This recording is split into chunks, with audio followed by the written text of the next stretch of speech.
Alright, bonjour tout le monde. Nouvel épisode aujourd'hui. Il n'y a pas d'intro musicale pour cette fois pour les podcasts. Par contre, si vous êtes sur l'audio et vous voulez savoir c'est quoi la tune du moment comme les dernières années, Linkin Park. On fait des remixes avec. En fait, je sais pas si c'est Linkin Park ou c'est Mike Shinoda qui est le chanteur qui rappe, genre de Linkin Park. Ils ont fait des reprises et des remixes d'une tune qu'ils ont réenregistrée avec une fille qui s'appelle Bonnie Fraser. Puis la tune du moment, c'est ça. C'est Bleed It Out. Je pense que ça s'appelle les Fallout ou les Last Again, en affaire dans la même session. Faites juste googler ça. Faites juste googler Mike Shinoda, Bonnie Fraser, Bleed It Out, puis la tune est tout simplement incroyable. C'est une fille qui chante à place de Chester, dans le fond, qui est décédé, chanteur de Linkin Park, puis elle scream aussi, puis c'est vraiment, vraiment malade. Fait que si vous êtes sur l'audio puis vous voulez entendre la tune du moment, définitivement ça. Sujet du podcast aujourd'hui qui va être un peu différent par contre, parce que c'est arrivé en fait la semaine passée, puis c'est un truc que je trouve vraiment intéressant. Puis, ça m'a vraiment frappé un peu. Puis c'est une petite histoire. Avant qu'on commence, on va parler d'un sujet qui est le Dunning-Kruger puis la perte de gras un peu aujourd'hui en entraînement, parce que je pense définitivement une des erreurs les plus communes que le monde font qui leur nuit le plus dans une perte de gras. Mais je vais conter une petite histoire qui m'a amené à ça. Parce que je pense que c'est quand même drôle. Ben, c'est pas si drôle que ça, mais ça illustre quand même le problème, je pense, de tout ce qu'on a. Où est-ce que il y a une couple de semaines, j'étais dans une formation, une couple de semaines, il y a genre 10 jours. Même. J'étais en formation de course, en fait. J'étais avec des coureurs. Puis le gars qui tenait la formation était super compétent. C'était un super bon coureur. Le gars, il se passe smart. Puis très, très tôt dans la formation, je me suis fait étiqueter comme étant le gars qui lift ou le gars qui s'entraîne. Euh, Par une erreur. Ce n'est pas quelque chose que j'ai l'intention de refaire d'ailleurs. Je pense tout le temps plus de valeur d'être low profile dans une formation que de t'identifier ou quoi que ce soit. Fait que bref, ça c'était probablement une erreur. Mais anyway, ça pour dire, je me suis fait comme identifier comme un entraîneur de muscu, mettons, ce que je suis, j'imagine, jusqu'à un certain point. Puis après ça, comme après la formation, il est venu me voir et il m'a dit hey, tu sais, moi j'ai un deadlift de puis c'est un gars qui a gagné des podiums, genre dans des grosses courses sur route là, au Québec. Fait qu'il est quand même vraiment, vraiment bon. C'est un athlète de haut niveau quand même, puis c'est un formateur. Fait qu'il sait de quoi qu'il parle là. Il est vraiment, vraiment bon. Puis à la fin de la formation, ou dans le cadre de la formation, il est venu me voir, il m'a dit hey, tu sais, moi j'ai un bon deadlift. J'ai deadlift comme 2 fois, je pense que c'était mon body weight. Puis, tu sais, en tant que personne socialement acceptable, j'ai dit ah ouais, tu sais, c'est bon.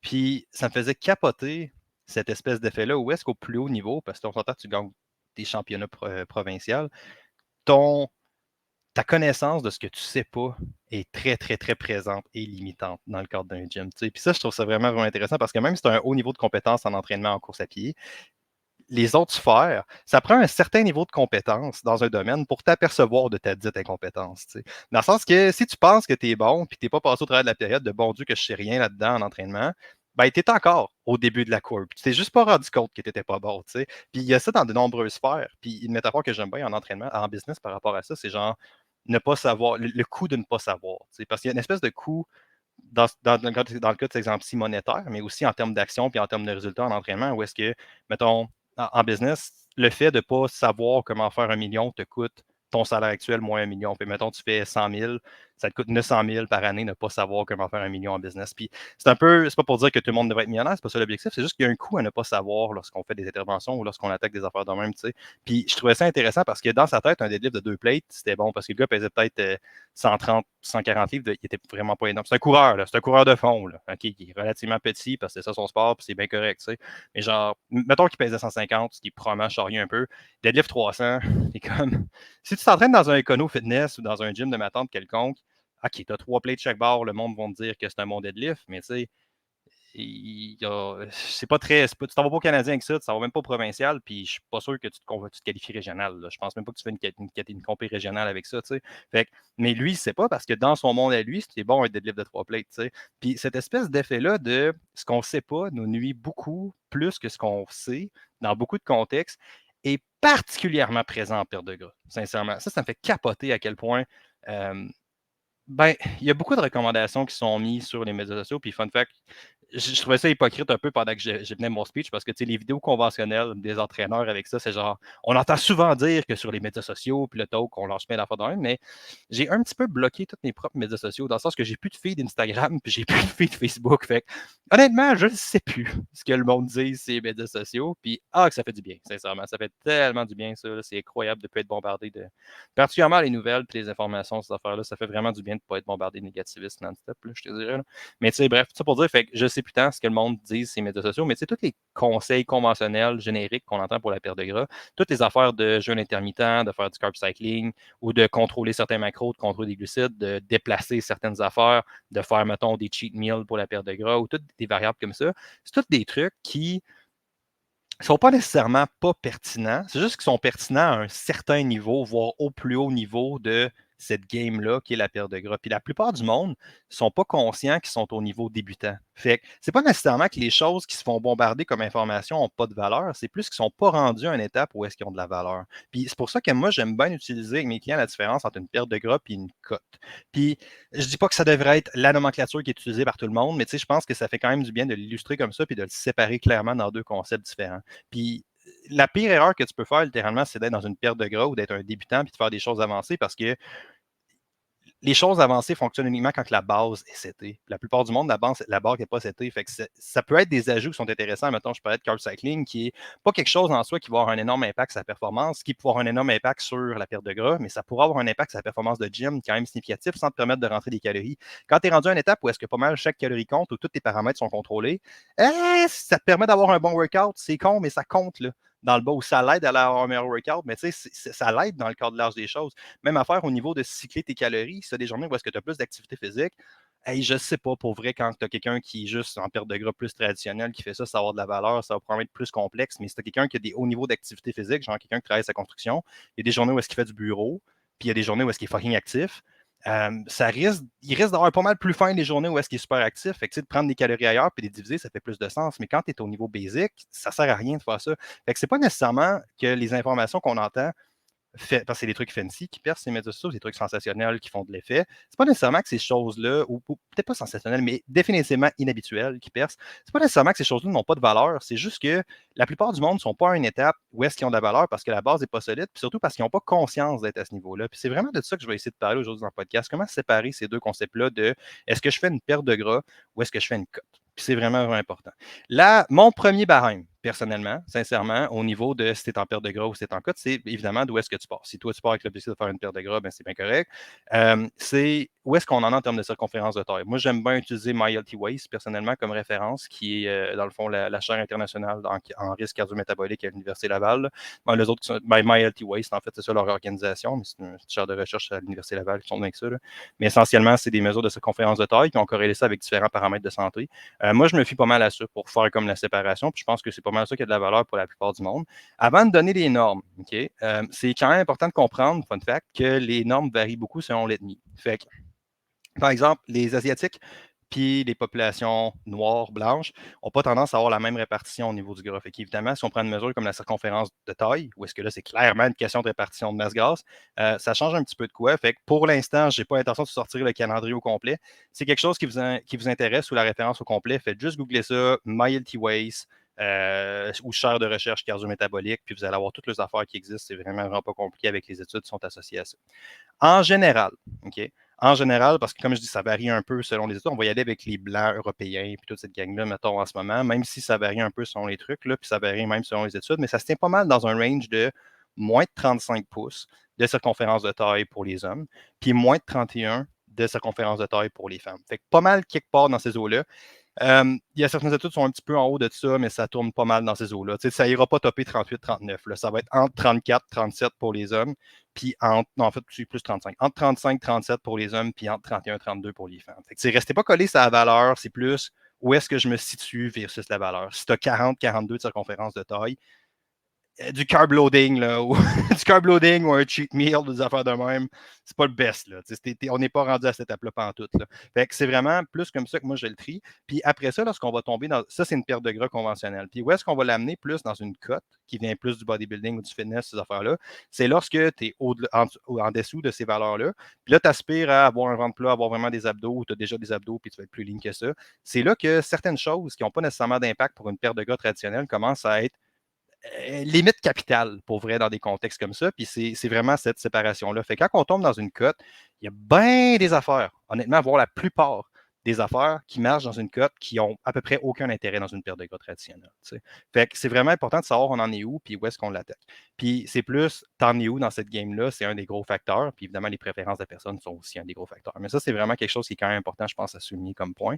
Puis, c'est ça, c'est qu'en bas de 31 pour les femmes, en bas de 35 pour les hommes, je vous dirais en haut de 31. Ben, c'est pas compliqué. Quand tu es dans une perte de gras traditionnelle, essentiellement, c'est uniquement, uniquement une question de calories in, calories out. Puis là, le monde va faire, ben là, c'est pas juste la quantité alimentaire, c'est aussi la qualité alimentaire. Fondamentalement, c'est le même concept. Bonne chance pour manger de manière steady tes apports. C'est pour manger tes apports alimentaires de manière steady dans le temps si tu manges juste de la scrap et tu joues au Tetris avec tes Joe Louis puis avec ta crème glacée pour arriver à 2100 calories. Ça va être vraiment, vraiment difficile. Pas nécessairement en termes de calories pures et nettes, dans le sens que ça se fait, mais plus en termes de comportement, de genre, tu n'auras pas assez de fibres, tu n'auras même pas assez de protéines, tu n'auras pas assez de vitamines et minéraux, tu vas te sentir comme la merde. Ça va être vraiment, vraiment difficile de rentrer tes gyms, de rentrer ton cardio, de rentrer tes affaires. Fait que tous les aliments sont clairement pas égaux. En termes de calories, pas mal, mais tous les aliments ne sont pas égaux en termes d'effet sur le corps. Puis ça, c'est quelque chose qui est à conceptualiser aussi lorsqu'on parle de perte de gras. C'est comment est-ce que le comportement à long terme, c'est pas juste le déficit calorique, c'est comment est-ce qu'on est capable de soutenir un déficit calorique. Puis c'est là aussi qu'il y a une nuance assez claire entre une cote et une perte de gras de genre. Perte de gras, tu peux probablement pousser ça dans le 8 à 10 semaines, puis il n'y a pas vraiment, vraiment d'enjeu. C'est pas très grave. Là, puis même, tu pourrais peut-être monter en haut de ça. Personnellement, c'est pas quelque chose que j'aime tant faire que ça, je vous dirais. Mais tu sais, tu pourrais probablement les topper du 10 à 12 semaines en perte de gras relativement steady, sans nécessairement qu'il y ait d'enjeu quelconque ou aller chercher un 3-4 mois. Cote, vraiment, tu as quelqu'un de lean qui a des abs, mettons, dans le corps d'un homme, qui est ses abs déjà, faire coter ce gars-là 16 semaines, 12 semaines, là, et Chris, man, ça risque d'être un autre. J'essaie de pas sacrer, excusez-moi pour le sac. J'essaie de moins sacrer, mais ça risque d'être un autre game complètement. Là. Ça va être vraiment, vraiment difficile d'avoir un déficit calorique chez quelqu'un qui est déjà très lean, ses apports alimentaires ne sont pas hauts, justement, parce que c'est une autre affaire qui était à conceptualiser. Si tu quelqu'un qui est à 40 de circonférence de taille, ses apports caloriques sont relativement élevés. Fait que le déficit, si tu fais un 10% traditionnel, 10-15%, de 4000 calories par jour, c'est 400 calories. OK, ça fait 10%, ça fait quand même une bonne drop, mais la personne, il reste toujours bien 3600 calories à manger dans une journée. Là. Tandis que quand tu es dans du 2000-2002, tu fais le même déficit. Hey man, tu as juste 2200 calories dans une journée, tu en enlèves 10, il en reste plus tant. Là, là ça commence à diminuer, puis ça commence à fesser. Tu sais. Il y a quand même beaucoup, beaucoup de différences là-dedans. Puis définitivement une des pires choses dans un enfant. Fait que l'impact n'est pas le même, même à déficit énergétique égal. Puis l'alimentation devrait tout le temps être considérée dans le sens que tu devrais tout le temps manger le mieux possible pour avoir le plus sain possible, là, puis avoir le plus d'énergie, puis le mieux te sentir possible. Parce qu'au sens propre de la chose, t'es ce que t'es. Puis je pense pas que nécessairement des Joe Louis sont une bonne chose à être fondamentalement. Tu es ce que t'es, tu es ce que tu manges. Puis je pense pas qu'un Joe Louis c'est une bonne chose à être non plus. Fait que ça, c'est vraiment la première différence, voire une des plus cruciales, je vous dirais, où est-ce que dans le cas d'une perte de gras, essentiellement, c'est calories in, calories out. Fait que tes apports énergétiques, tes steps, peut-être tes protéines, sincèrement, peut-être. Puis le reste, c'est juste toutes les affaires qui te mettent en position comportementale pour soutenir ces affaires-là le plus longtemps possible. Fait que, si toi, le sommeil, c'est un game changer pour toi, puis là, tu as envie de manger quand tu n'as pas faim, quand tu as envie de manger au fond quand tu dors pas, bien évidemment, ton sommeil va être quelque chose à checker. Si parce que ça, c'est quelque chose qui arrive assez souvent aussi dans des contextes de perte de gras où est-ce que le monde a un niveau d'activité physique qui est trop élevé pour favoriser une perte de gras parce que ton corps a des mécanismes de ça, dans le sens que si jamais tu es à du 15-16 000 pas par jour, tu vas avoir un ajustement au niveau de la faim. C'est pas nécessairement idéal en termes de. Oui, tu as brûlé plus de calories parce que tu es plus actif, mais ton corps va avoir tendance à vouloir que tu manges ce que tu remanges ces calories-là. Fait que là, tu vas avoir un impact sur ta faim dans le cas de certaines personnes. C'est pas un effet qui est homogène puis qui arrive chez tout le monde. Fait que, tu sais, même si plus d'activité physique, c'est mieux, ça se peut qu'il y ait bien du monde que ça soit mieux de se tenir dans un 8-10 000 parce que les conditions au niveau du corps qui va stimuler la faim vont être plus favorables pour maintenir un aspect à long terme que d'aller chercher un plus haut niveau d'activité physique. Mais tu sais, ça, c'est quand même quelque chose qui est important, c'est de conceptualiser juste qu'est-ce que tu manges, qu'est-ce qui rentre, qu'est-ce qui sort, puis comment est-ce qu'on fait pour te faire ça le plus longtemps possible sur une période donnée. C'est à peu près juste ça, une perte de gras pour vrai. Puis la plupart du monde, n'importe quoi qui ne rentre pas directement dans cette voie-là est une perte de temps pour la plupart du monde. Fait que c'est vraiment, vraiment quelque chose d'important dans le sens que la plupart du monde, ces médias sociaux, c'est des choses avancées qu'on entend ou ces trucs, c'est des conseils avancés ou les méthodes avancées qui approprient beaucoup plus à une cote ou qui feraient avoir plus de valeur dans une cote. Il y a bien des affaires qui sont stupides aussi, ces médias sociaux qui sont dit, là. Mais tu sais, ces trucs-là n'auront pas de valeur pour 95% du monde. Par contre, puis c'est surtout ça le but du podcast aujourd'hui, c'est de parler plus d'une cote, puis de comprendre vraiment, vraiment la différence, puis comment on guérit ça. Comme j'ai dit, c'est vraiment une question de où est-ce qu'on part, puis à quel niveau qu'on en est. Puis quand tu es rendu lean à un certain point, que tu essaies de descendre dans des zones inhumaines de leanness, disons-les comme ça, ou pas très naturelles, mettons. Ben, pas naturelles en termes de stéroïdes, là, mais pas qui vont demander de pousser l'enveloppe un peu. Donc, fait, appelons ça comme ça une cote pour l'instant. Là, il y a bien des affaires qui vont commencer à jouer. Dans le sens que, évidemment, si pour perdre du poids, il faut que tu aies moins de calories qui rentrent que ce qui sortent. Fait qu'il faut que tu maîtrises cette base-là. Ça, c'est vraiment important. Par contre, tantôt, j'ai dit, protéines sont peut-être pas importantes dans le cas d'une perte de gras qui est traditionnelle. Tu sais, surtout l'impact sur la satiété. Dans le sens que si tu as un haut niveau de masse grasse, probablement que bâtir une shit tonne de muscle n'est pas tant prioritaire, puis c'est pas si grave, parce que l'effet des protéines aussi, c'est une meilleure rétention de la masse musculaire. Mais tu sais, si tu as beaucoup de masse grasse, probablement que c'est probablement pas si grave que ça si tu perds un petit peu de muscle. Fait que la quantité de protéines que tu devrais avoir est moins importante pour ta rétention de masse musculaire. Tu devrais surtout garder ça pour avoir un effet sur la faim, dans le sens que si tu manges plus de protéines, l'effet au niveau de la faim est plus grand, fait que le monde a moins faim, fait que ça fait qu'ils ont tendance à de maintenir un déficit calorique plus facilement. Fait que c'est quelque chose qui est à considérer un peu. Mais l'autre affaire que tu as aussi, c'est dans le cas d'une cote, c'est absolument fucking essentiel, les apports en protéines, parce qu'on veut maintenir une shit tonne de masse musculaire le plus possible. C'est jamais 100%. C'est jamais, jamais 100% qu'on garde en termes de muscle, même si on pense qu'on garde 100%. On va tout le temps en perdre un peu, puis c'est une variable qu'on veut minimiser au maximum, parce que l'objectif dans une cote, c'est vraiment la shape, c'est vraiment le physique. C'est oui, arriver à un body fat lean pour pouvoir voir le plus les muscles possible, mais le plus de muscles que tu as, bien évidemment, le plus qui vont être visibles aussi.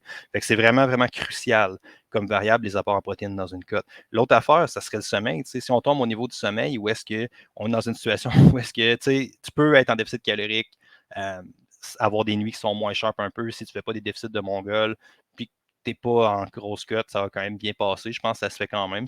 Écoute, c'est un obstacle supplémentaire, là, ça nuit, mais ce n'est pas une condamnation. Sommeil moins sharp dans une corde, ça pardonne pas mal moins, man. Ça pardonne pas mal moins. Fait que, tu sais, on a une variable qui est peut-être importante, peut-être pas importante, qui devient vraiment, vraiment capitale. Tu sais. Puis c'est une autre affaire en termes de tout ce que j'ai dit avec, mettons, les refeeds ou les cheat meals, des affaires comme ça, où est-ce que quand tu as quelqu'un qui est en déficit calorique vraiment intense, vraiment longtemps, euh, ça dépend du sport, dans le sens que dans le cas de mon exemple tantôt à 3600 calories, chez quelqu'un que ses apports sont déjà hauts, ben là, probablement qu'il n'y a peut-être pas besoin d'un cheat meal tant que ça. Mais quand tu as quelqu'un qui partait plus bas ou qui part relativement bas, que ça fait juste descendre, juste le répit mental, qui est peut-être pas sur. Je doute vraiment que ça a un effet. Je serais vraiment, vraiment très, très, très surpris que ça ait un impact au niveau du corps ou un impact métabolique qui est contre manière, quoique ce n'est pas impossible. Mais le répit psychologique est vraiment, vraiment incroyable, puis souvent permet d'aller plus loin. Dans le sens que si le monde savent qu'il y a un break qui s'en vient à m'amener, ils ont tendance à plus pousser et à être plus cher, fait que tu augmentes ta rétention à long terme plus que ça. Mais tu sais, pour quelqu'un qui est en perte de gras traditionnel, un cheat meal, c'est pas une bonne idée d'en prévoir. Dans le sens, un cheat meal ou un cheat day, pour ceux qui sont pas à l'aise avec le concept, c'est des journées planifiées où est-ce que les apports alimentaires vont être plus hautes. Fait que, tu sais, mettons, ça peut se faire sous forme relativement consciente où est-ce que tu t'en vas au resto puis tu comptes tes affaires puis c'est sûr, ou juste inconsciente de la vie de ah fuck, c'est la fête de ma fille ce soir, il y a du gâteau, je veux pas être le genre de personne qui s'empêche, que tu devrais probablement pas être ça là, dans une perte de gras. Tu devrais pas être la personne qui s'empêche de manger du gâteau dans une fête ou dans quoi que ce soit. Là. Tu dois avoir des méthodes qui permettent de l'ajuster, mais c'est comme pas ça le but du podcast. Là. Mais tu sais, tu devrais pas tant être ça, puis c'est vraiment, vraiment important d'avoir des options comme ça, d'avoir des trucs de même. Fait que c'est plus ça un cheat meal, si mettons tu as des apports, ou est-ce que tu as des stratégies, où est-ce que tu augmentes. Puis c'est un peu la même affaire, où est-ce que tantôt j'ai parlé d'un peu de carb loading ou du carb cycling. Du carb cycling, je pense que je ne l'ai même pas défini en plus, mais du carb cycling ou du calorie cycling, parce que c'est comme une sous-catégorie du calorie cycling. Du calorie cycling, essentiellement, c'est mettons que j'ai quelqu'un qui est à on va y aller avec un chiffre vraiment simple juste pour le calcul. Si on maintient à 4000 calories par jour, puis là, il faut que je descende, puis on lui fait perdre du gras, on est à 3500 calories, fait que ça me fait 3500 fois 7, ça fait 3 fois 7, ça fait 21. Fait que mettez à peu près 21, 22, 23 000 calories hebdomadaires dans une semaine. Ben, je pourrais faire 23 divisé en 7, ça me fait 3200 de 3200 quelques calories dans une semaine, puis par jour sur une semaine, où je pourrais avoir des journées où est-ce que je suis plus haute puis ou plus basse. Mettons, comme l'exemple de mon gars, sa construction cette semaine, ben, j'étais à 3200 stable, mais je peux être 3002, 3002, 3002. Là, je peux être, mettons, 2007, 3004, 2007, 3004. Tant que le total s'additionne au bout de la semaine, ça va arriver à des résultats qui vont être très, très comparables. Puis pour une perte de gras, réalistement, c'est overkill parce que quelqu'un qui commence, qui est plus débutant, ou est-ce que tu vas juste racheter un niveau de complexité plus grand, puis au minimum, peut-être pas tant physiquement, mais au minimum attentionnellement. Ou est-ce que ce qui fait que le monde avance souvent, c'est qu'ils savent sur quoi mettre leurs efforts avec une hiérarchie claire de progrès. Tu sais. Puis il y a bien du monde qui ne réussissent pas à perdre du gras juste à cause de ça. Parce que la liste est tellement longue de choses qu'ils pensent qu'ils doivent faire pour accomplir des résultats, qui finissent par plus savoir où mettre de la tête. Puis là, une semaine, ils font OK, là, je vais vraiment focus sur mes calories, puis là, fuck, j'ai pas le temps de mettre mon training. Fait que là, il se passe ci parce que c'est bien beau ce que tu es capable de faire sur une semaine, mais une perte de gras additionnelle, on va additionner ça sur un 6 à 12 semaines, probablement quelque chose comme ça. Puis moi, personnellement, je ne vais jamais vraiment tant plus haut 10-12 semaines avec des clients. Mais tu sais, c'est bien beau ce que tu es capable de faire sur 1 ou 2 semaines, mais c'est important de le voir à 6 à 8 semaines. Puis rendu là, c'est plus une question de si ça va mal aller, c'est vraiment un quand ça va mal aller. C'est clair que ce que tu as fait à ta semaine 1 ou est-ce que tu étais super motivé, puis ce qui reste à semaine 6, c'est pas nécessairement la même affaire ou semaine 10. Tu sais. Fait que c'est vraiment important que le monde ait une hiérarchie claire de savoir sur quoi qu'on se concentre dans une perte de gras, ce qui n'est pas le cas lorsque toi, tu fais juste suivre ton influenceur préféré, puis qu'à chaque semaine, il te fait une capsule sur l'insuline ou sur quoi que ce soit. Puis là, tu t'amasses avec une shit tonne de choses à penser qui est vraiment, vraiment pas productif parce que la raison pour laquelle le monde sont débutants, essentiellement, c'est parce qu'ils n'ont pas le niveau d'habileté, essentiellement pas à cause qu'ils sont méchants ou pas bons, juste à cause qu'ils ne l'ont pas développé. Ils n'ont jamais pris le temps, puis la plupart du monde, c'est ça leur historique avec la perte de gras. C'est juste plein de monde qui tourne en rond avec des diètes crash, des crash diet, des méthodes qui ne sont pas soutenables, qui n'ont jamais pris le temps de monter leurs habiletés, que ce soit leurs habiletés de cuisine, que ce soit leurs habiletés de quantifier leurs apports alimentaires, que ce soit carrément leurs conditions physiques. Il y a bien du monde qui sont limités par leurs conditions physiques. Peut-être pas exclusivement, mais en partie, dans le sens qu'il y a beaucoup de monde qui bénéficierait beaucoup dans une perte de gras à juste prendre un temps off, décanter de la bouffe, puis juste travailler sur devenir plus en shape. Ça potentialise bien des affaires, ça, sincèrement. Puis au minimum, ça fait un bien mental épouvantable. Mais ça, c'est une autre conversation. Fait que, tu sais, dans le cas de calorie cycling, pour revenir à mon exemple, parce que c'était ça que je parlais, pour une perte de gras traditionnelle, c'est réalistement overkill parce que ça va juste complexifier les affaires. Lorsque tu es dans une cote, chez certaines personnes, soit dans les journées de training ou encore lorsque la personne a un mode de vie qui favorise peut-être plus un switch de calories comme ça peut être un game changer. Au minimum parce que ça va favoriser l'adhésion à long terme, mais au, au maximum juste à cause que ça va faire que justement ça fit plus avec le mode de la personne de vie. Puis c'est quand tu es rendu à un certain niveau comme ça, toutes les petites variables vont commencer à faire une différence. Ça va commencer à s'additionner vraiment, vraiment beaucoup. Puis c'est important de le voir comme ça, de ne pas juste voir, ah, il y a ça ou il y a le valeur, c'est que tout fit à un certain niveau. Puis ça, c'est quelque chose qu'on a tendance à oublier. Puis tu sais, c'est là que tous les contextes de faire du cardio à jeun ou faire des affaires comme ça, c'est pas nécessairement, premièrement, il n'y a rien de magique avec le cardio à jeun. Il n'y a pas vraiment, vraiment de bénéfices. Mais il y a bien du monde qui, moi, en font du cardio à jeun juste parce que si tu te lèves, tu fais ton cardio dans une cote, il est fait. Il est débarrassé, man. Il n'y en a plus. Les chances que tu l'oublies ou que ta journée s'additionne est pas mal réglée. Fait que tu as un avantage quand même logistique assez important à faire ça. Mais tu sais, la plupart du monde, où est-ce que tu focuses juste sur ton nombre de pas ou tes affaires comme ça se peut que les ressources mentales que ça te prend pour te lever tôt, pour faire ton cardio avant d'aller travailler, outrepassent les bénéfices. C'est très, très possible. C'est important de comprendre ça dans le sens que l'intérêt ne sera pas majeur sur la perte de gras, mais ça peut être un ajout considérable lorsque tu arrives à un certain niveau parce que la to-do list va augmenter. Parce que une loi ou une malédiction, peut-être plus une loi, mais c'est une malédiction en entraînement, c'est ce qu'on appelle la loi du moindre retour, où est-ce que plus qu'une qualité physique ou une qualité psychologique, je ne sais pas si c'est psychologique, ça pourrait probablement s'appliquer au niveau psychologique aussi, mais plus qu'une qualité physique est développée, plus qu'elle est difficile à développer. Fait que, si tu t'es rendu à un certain niveau de leanness, te rendre 5-10% mieux, ça ne sera pas 5-10% plus facile. Ça va être fucking plus difficile. Puis c'est la même affaire de genre. Puis ça ramène un peu à mon exemple du début où est-ce que le gars, il est comme ah ben moi j'ai un deadlift de 200-300 livres, j'ai un bon deadlift. T'sais. Puis t'es comme oui, si tu t'entraînes dans un écono fitness, mais tout le monde qui ont des deadlifts de 5, 6, 700 livres savent clairement qu'il y a une grosse différence entre un deadlift de 300 et un deadlift de 400. Puis il y a une encore plus grosse différence entre un deadlift de 4 et un deadlift de 5. Puis quand tu tombes dans des charges qui commencent à être provinciales canadiennes, du 5, 600, 700 livres et plus pour les hommes, mettons, il y a un univers de différence dans le sens que c'est rendu. Le gap est astronomique slash fucking planétaire. Là.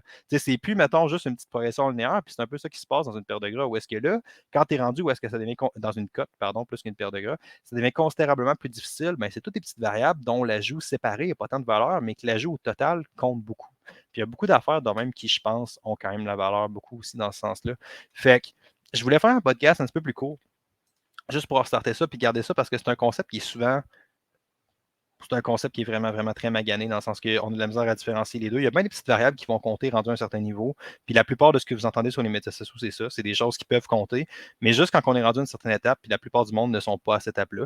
Puis la meilleure manière, je pense, de le classer, c'est de le voir comme avec les marqueurs que je n'ai, fait qu'avec un certain niveau de circonférence de taille, puis de où est-ce qu'on est dans le leanness. Dans le sens que si tu n'es pas ventre plat pour un homme ou tu commences pas à avoir wannabe fond de gras, c'était wannabe de fond d'abs, mettons, c'est tes fondations qu'il faut que tu recheckes. C'est vraiment tes comportements alimentaires de base, tes habitudes alimentaires, comment tu cuisines, c'est quoi tes habitudes de meal, c'est quoi ton niveau d'activité physique, c'est quoi ta condition, c'est plus tes propres capacités d'estimer tes apports. Pas mal plus ces affaires-là que de vraiment tomber dans du fine-tuning. Par contre, dans une cote, ça, c'est quelque chose qui a changé avec le temps. Quand j'ai commencé, j'étais comme ah, ça n'a pas de valeur, faites pas ça, faites pas ci, lorsqu'on tombait dans des méthodes appliquées. Puis c'était juste ma propre ignorance, dans le fond. C'était pas quelque chose que je pensais C'était pas quelque chose qui avait pas de valeur, juste que je comprenais pas l'intérêt. Je comprenais pas l'intérêt parce que j'avais jamais poussé au-delà de ça. Puis là, l'avoir poussé avec des clients qui sont rendus avec des transfos. Cette année, j'en ai des très belles. Faudrait que je fasse un lancement juste pour sortir les transfos du monde cette année. Ça serait vraiment cool. C'était un autre de vraiment, vraiment des très belles transfos. Puis tu sais, j'ai joué un peu plus avec ces affaires-là. Puis ça a vraiment, vraiment changé de quoi. Puis c'est important de le voir comme un comportement aussi. Fait qu'il y a bien des trucs que si ça a un gain comportemental pour la personne, même si ça fait pas de sens en termes de science ou en termes d'alimentation ou en termes de nutrition, euh, ben, c'est quelque chose qui vaut la peine d'être considéré dans comment est-ce que le comportement colle à long terme. Fait que ça ressemble à ça. J'espère que vous avez aimé le podcast.